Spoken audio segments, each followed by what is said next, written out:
Market. বাঙালি market আজকে ঈদের দিন ডিউটি নি করে আইছেন? আরে ভাই ডিউটি করেছে ভাই। নামাজ পড়ছেন না?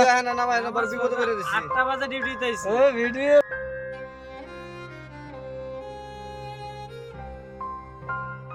আসসালামু আলাইকুম কাছের মানুষজন, কেমন আছেন সবাই? আশা করি ভালোই আছেন। সবাইকে স্বাগতম নতুন আরেকটি ব্লগে। ঈদের দিন সকালবেলা আমি আমার গাড়ি নিয়ে বেরিয়ে ইন্ডিয়ান এক ভাইকে হসপিটাল থেকে তার গন্তব্যে ছেড়ে দেওয়ার জন্য। তার কোন আত্মীয় অসুস্থ ছিল, তো তাকে হাসপাতালে রেখে ভর্তি করে উনি চলে যাবে। তো আমাকে আবার নামাজও পড়তে হবে, তো আমি দেরি না করে বেরিয়ে পড়ি ওনাকে নিয়ে। তো এই হচ্ছে আমাদের প্রবাসীদের ঈদ। ঈদের দিনেও কাজ করা লাগে। قال الله عز وجل يا أيها الذين يؤذي فيه حجاج بيت الله الحرام أعظم ركن من أركان حجهم كما قال صلى الله عليه وسلم الحج عرفة. তো আমি মসজিদ যেতে নামাজ পড়ি, তো অনেক শর্ট সময় ছিল, এসে দেখি নামাজ শুরু হয়ে গেছে। তো নামাজ পেয়েছি আলহামদুলিল্লাহ।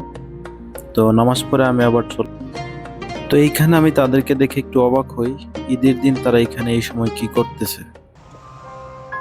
কই যাবেন? ভাই যামু যামু বাঙালি মার্কেট আজকে ঈদের দিন ডিউটি নি করে আইছেন? আরে ভাই ডিউটি করেছে ভাই। নামাজ পড়ছেন না?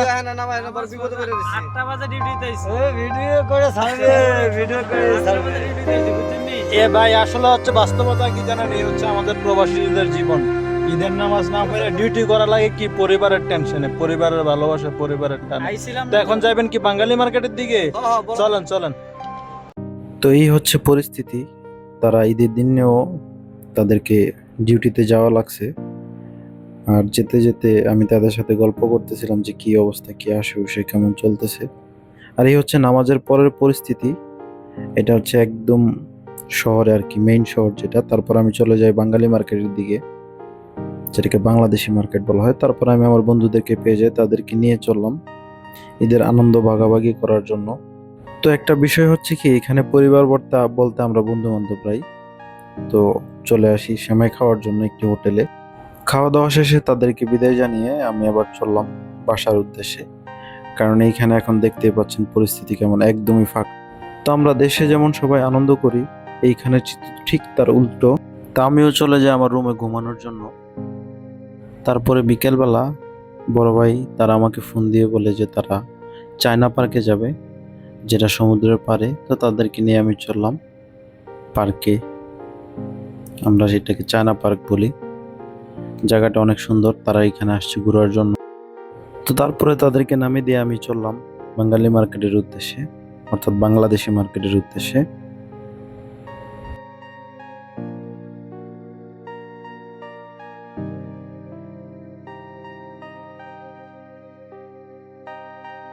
এই হচ্ছে বাঙালি মার্কেট, যেটা কিনা বিকালবেলার পরিস্থিতি। তো আজকের মতো এই পর্যন্তই। সবাই ভালো থাকবেন, সুস্থ থাকবেন, আমার জন্য দোয়া করবেন, আর আমার পেজটাকে ফলো দিয়ে আমার পাশে থাকবেন। আল্লাহ হাফেজ।